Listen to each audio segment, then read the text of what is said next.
So today, Caitlin Clark released a water bottle.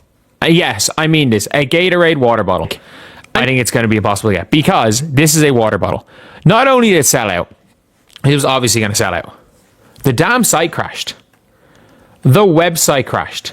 The literal website, which was basically there for there to try sell obviously Caitlin Clark's water bottle, the Gatorade website, crashed. And it wasn't some nothing website, it was fucking Gatorade.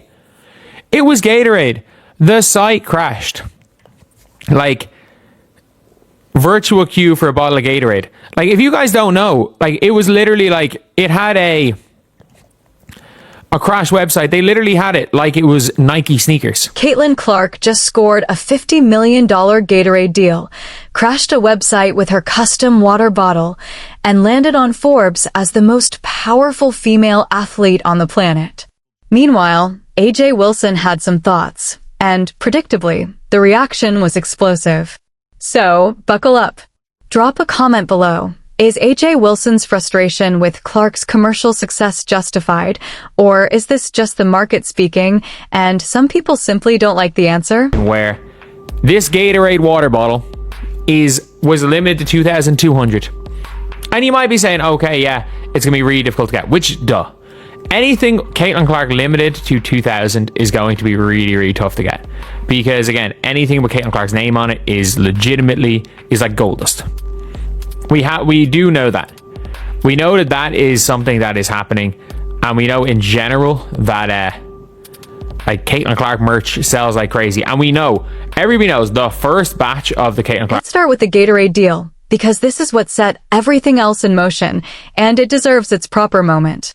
$50 million, a signature flavor called Rainberry, and a website that crashed on launch day. The product sold out before most people even finished loading the page. Gatorade has been in the athlete partnership game for decades. Michael Jordan drank it. LeBron James drank it. Serena Williams drank it. Across all those relationships, all those decades, not a single product launch ever broke their website. Then Caitlin Clark dropped Rainberry, and the servers couldn't handle the hype. I've never seen anything like that before. A damn water bottle. A damn water bottle crashed the fucking site. Like, it's going to sell out in seconds. There are 2,200 Caitlin Clark fans that will spend $20 on anything that says the word Caitlin Clark on it. Like, the structure of this deal is what separates it from a standard endorsement. Gatorade didn't just put Clark's name on an existing product. They didn't slap her face on a bottle already in production. Instead, they revived a flavor she loved growing up, built an identity around it, gave it her name, and released it as a permanent item on store shelves nationwide. This isn't a campaign, it's a business decision. Flavors either sell consistently enough to justify shelf space, or they get discontinued. Rainberry answered that question on day one, selling out faster than the website could process transactions. Gatorade tracks retail velocity across thousands of outlets nationwide. When a flavor moves at the speed Rainberry moved, the data speaks clearly. The demand isn't just from Clark's core fan base. It's coming from people who have never watched a WNBA game, who don't follow her on social media, who picked up the bottle at a grocery store checkout because the packaging caught their eye. These are the buyers that make a flavor commercially viable long-term. That is crossover appeal measured in actual consumer behavior, not just social media metrics. Like, even you got the likes of Nick Wright and stuff saying, they were like, well, nobody under the age of 35 in basketball is more popular than Caitlin Clark. And he's right. He's absolutely right. Like, I don't think anyone's really going to question that one. Like, under the age of 35, there is nobody, and I mean that when I say nobody, that is more popular than Caitlin. And that includes Wemby, that includes Luka Doncic. The $50 million Gatorade deal already places Clark among the highest-paid female athletes in history, but the figure is almost secondary to what the deal says about her commercial ceiling. When a brand the size of Gatorade commits to a permanent signature flavor, not a limited run or seasonal collab, they're signaling their confidence in an athlete's long-term value. And the ceiling they're betting on for Clark? Far higher than anyone predicted even 2 years ago. Put the Gatorade deal in context with Clark's broader portfolio, and the picture becomes extraordinary. She has the Nike deal, the largest endorsement in WNBA history, reported at $28 million over 8 years. The State Farm deal made her the first female athlete ever signed by the company, not just the first basketball player, the first female athlete across all sports. She has a Wilson signature line, a privilege previously reserved almost exclusively for Michael Jordan. And now, the $50 million Gatorade signature flavor. Any one of these deals alone would be a headline. Together, within roughly 2 years, they are unprecedented in women's sports. Nike, State Farm, Wilson, Gatorade, these aren't small companies reacting to a social media moment. These are major American cultural institutions making long-term financial bets on the same athlete in the same short window. When brands move that fast in the same direction, they aren't chasing trends, they're positioning for the next decade. Forbes noticed. Forbes named Clark the most powerful female athlete on the planet.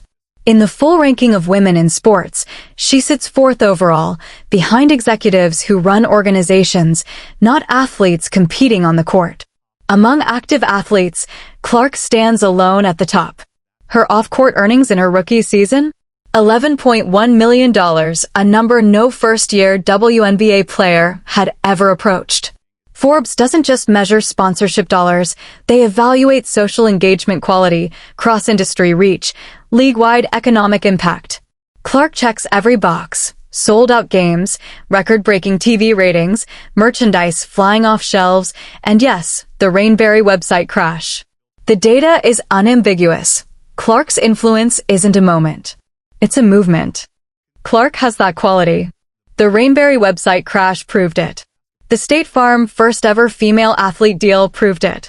The Forbes ranking proved it. The market does not lie. It measures influence in actual dollars, real consumer behavior, and concrete brand decisions. Wilson understanding that distinction and accepting it publicly would have been the smart move.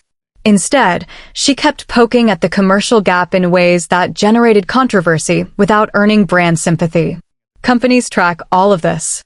Teams monitor every public statement, timing of announcements, and overall posture. Over 2 years, what might have looked like isolated reactions turned into a pattern, public friction circling back to Clark repeatedly, a discomfort watching another player build a commercial empire, and weighing in on it every chance she got. And here's where it gets costly. Not for Wilson's basketball legacy, that's untouchable, but for her commercial trajectory. Brands watching the dynamic ask a simple question: what does the public connect this athlete to? And does that connection help or hurt our brand? Consistent friction with the most commercially powerful player in women's sports is not brand-friendly.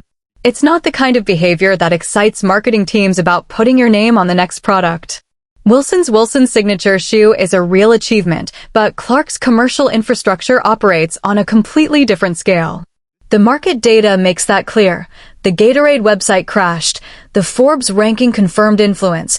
Sportico named Clark the highest-paid WNBA player, and analysts project her Nike shoe will sell out minutes after release, before it even hits shelves. Meanwhile, competing products in the women's basketball shoe market have generated far less buzz.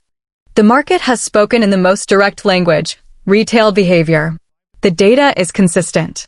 Clark's off-court earnings dwarf her rookie contract, proving her commercial ecosystem is now larger than her playing salary. Forbes ranked her first among active female athletes. Sportico put her at the top of WNBA earnings. Gatorade invested $50 million. The Rainberry launch made history. The Wilson signature line exists. The State Farm first-ever female athlete deal happened. And the Nike shoe is coming. Wilson's public tantrum doesn't change any of that. It doesn't alter the Forbes ranking. It doesn't uncrash the Gatorade website. It doesn't make State Farm rethink their groundbreaking deal. All it does is highlight the gap. Caitlin Clark crashed a website, landed on Forbes, and secured $50 million from Gatorade. AJ Wilson had opinions. The market? Not impressed. The data is the data. Hit like, subscribe, and drop your take in the comments below. See you next time.